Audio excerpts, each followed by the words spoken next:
For the next example, f of x equals x to the fourth minus 4x squared, we have a degree of 4, which is even, and a leading coefficient of 1, which is positive. With an even degree, meaning both arrows are pointing up or both arrows are pointing down, and a positive leading coefficient, that tells us that my arrows are both pointing up. It's going up towards infinity to the left and up towards infinity on the right. To find my zeros, I'm going to set f of x equal to 0 and solve. Looks like this can easily be factored, which all of these in this section should be. So I have x squared times x plus 2 and x minus 2, factoring in a GCF and then a difference of two squares. Because I have a degree of 4, I should have 4 zeros, including multiplicity. Looking at the first factor, x squared, if I set that equal to 0, that's giving me a 0 of 0, but there's 2 of them. And the reason there's 2 of them, or a multiplicity of 2, is because we have 2 factors of x. For the factor x plus 2, if I set that equal to 0, I'm getting a 0 of negative 2. If I set x minus 2 equal to 0, I'm getting a 0 of positive 2. So that is my zeros. I have a 0 multiplicity of 2, there's 2 there. A negative 2, which has a multiplicity of 1 and goes straight through. The last 0 is 2, multiplicity of 1. If I can get the zeros right, you should always be able to get the x-intercepts right by just placing them in ordered pairs. Negative 2, 0 and 2, 0. I can plot each one of those. And my y-intercept is going to be found by finding f of 0. And f of 0 is 0 to the fourth minus 4 times 0 squared, which is just 0. Which makes sense because 0, 0 was an x-intercept, so it must then also be the only y-intercept. My end behavior tells me that my graph is going to be going up towards infinity on both the left and the right-hand side. I know that at negative 2, my 0 has multiplicity of 1, which means I go straight through. Now at some point I have to turn around to get to my next 0. I'm not sure exactly how low this turns around. You could plug in points to find out, but I'm not requiring that of you. I'm just requiring that you get a pretty good graph here. At 0, 0, I have a 0 of multiplicity 2. Remember what multiplicity of 2 says? Multiplicity of 2 says that the graph goes right up to that 0, but then turns around or bounces. We call that tangent. And then at some point you have to turn around and cross through our last 0. Notice that negative 2 and 2 are zeros with multiplicity 1, and the graph goes just straight through them. 0 is a 0 with multiplicity 2, so at that point the graph bounces. My end behavior and my multiplicity should go hand in hand. Let's say I made a mistake. Let's say I'm going to erase this.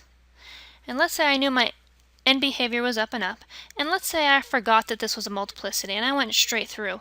You would realize that at some point you can't go down forever here and get to above the x-axis. And that in this case you'd be like, why is that not working? Oh right, I forgot my multiplicity of 2. And then you could just go back and correct your mistake. Because 0 has a multiplicity of 2, you know it has to bounce or be tangent, and then the end behavior does work. So the end behavior has to match up with the multiplicity. These will go hand in hand and both be correct in order for it to work out.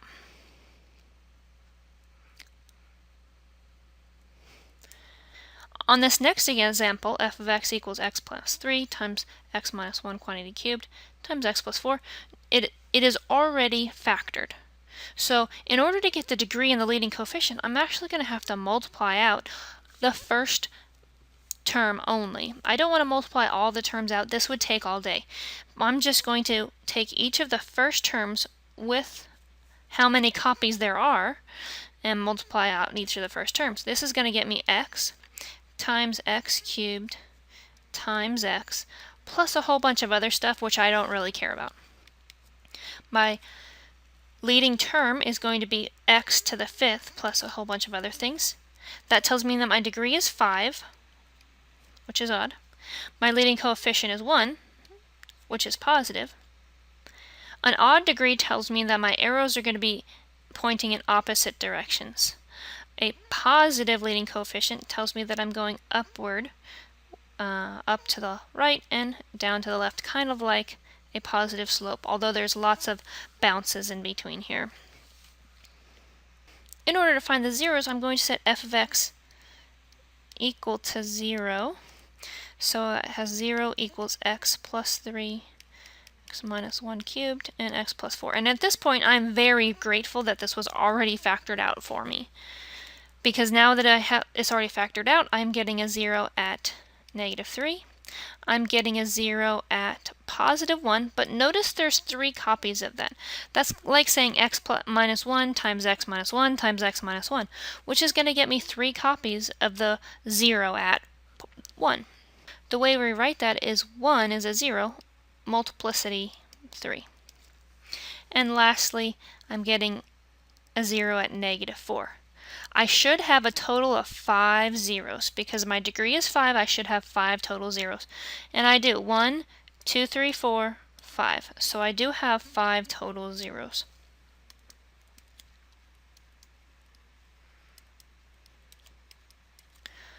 So I'm going to plot the information that I know already. My x-intercept should be simple. If you've already found the zeros, my x-intercept is just the 0, negative 3, comma 0, and then the next 1, comma 0, and negative 4, comma 0. And my y-intercept is found by finding f of 0. And in this case, I'm just going to plug in 0 for every x value.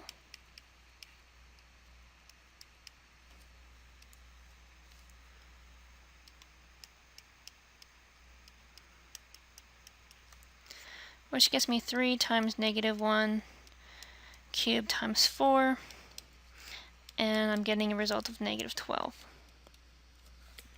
So which is off my graph ever so slightly. I'm just going to add 2 more lines there.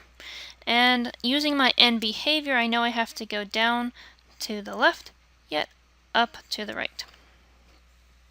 Next, I'd like to graph using smooth curves, no jagged points, no holes, a nice continuous smooth line. At the 0, negative 4, I have a multiplicity of 1, which means I go straight through. At the 0 at negative 3, I have a multiplicity of 1, which means at some point I turn around and then go straight through. Your neighbor might have gone a little bit higher than you did, or a little bit lower. It's either way is just fine. We won't actually be able to calculate the turning around point until we get to calculus. The next point that I need to cross is the y-intercept. And so at some point I need to come all the way down here and turn around and hit the y-intercept. Some students may hit the y-intercept and turn around right there. We don't actually know in this point of our education. And then at the 0 at the point 1, I have a multiplicity of 3. And remember, a multiplicity of 3 says I do cross, which is going to help me get to my end behavior of up forever to the right, although I cross with a wiggle, kind of like an x cubed. So we have a nice little wiggle here. The higher the odd multiplicity, the flatter this is going to get. So x to the 5th, it would be real flat. X to the 7th, even flatter. X cubed is just a little bit flat, like the cubic function. And this is a pretty good graph.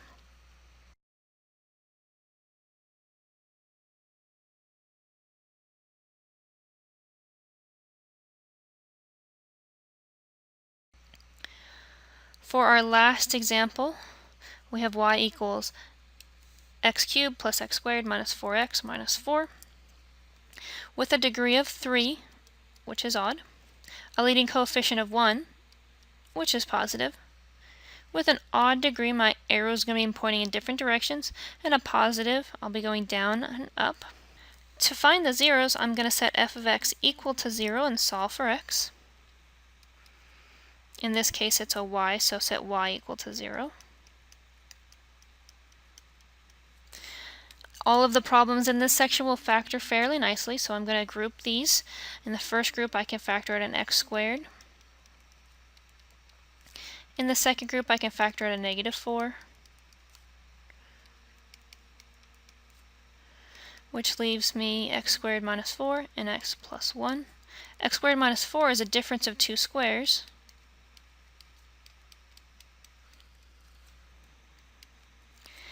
I know I need 3 zeros because I have a degree of 3.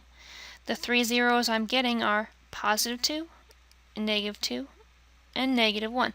None of these have any multiplicity greater than 1. They all have multiplicity of 1. I don't have to note any multiplicity of 1. So at 2, at -2, and at -1, each of these values are going to go straight through using my end behavior. My x-intercepts should be simple if you've got your zeros. -2, 0, 2, 0, -2, 0, and -1, 0. To find the y-intercept, I find the value at f of 0, or in this case, just set x equal to 0 and find y. So we have 0 cubed plus 0 squared minus 4 times 0 minus 4. Again, I like this part of the problem because 0 plus 0 minus 0 is still just 0. And I'm getting y equals -4. So when x is equal to 0, y is equal to -4, and I can plot that right here. I know that my end behavior is down forever to the left and up forever to the right. At the 0 at -2, I have a multiplicity of 1, it goes straight through. At the 0 at -1, I have multiplicity 1, so at some point I have to turn around to hit the next 0. I've got to hit the -4, turn around at some point so I can come back and hit the 2.